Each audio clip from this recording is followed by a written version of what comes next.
Der Menschen sollte man jeden Finger einzeln brechen, damit er keinen Pinsel mehr in die Hand nehmen kann. Sie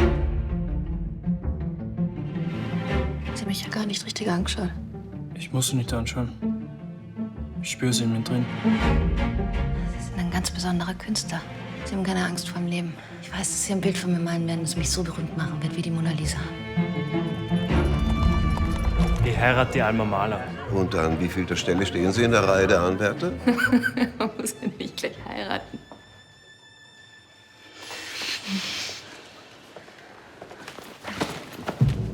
Hat sie Ihnen nicht gesagt, dass sie verlobt ist?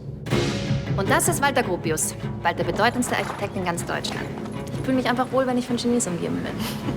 Ich dulde keine fremden Götter neben mir. Immer 2 Fliegen auf einen Schlag. Das ist deine Methode. Lassen Sie meine Frau in Ruhe? Sie ist meine Frau.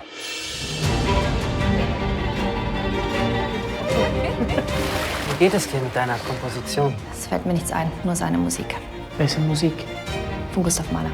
Weil es dir vor der Welt peinlich ist, wenn ich auch glaube, dass ich Komponistin bin. Deswegen muss ich meine Träume aufgeben. Er ist immer zwischen uns, aber ich bin auch Genie. Du glaubst, es ist genial, aber was hast du bis jetzt erreicht? Was?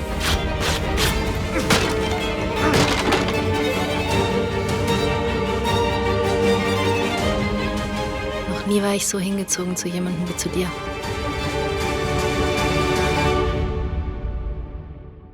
Wann werde ich endlich wieder bei dir sein? Mein Geliebter.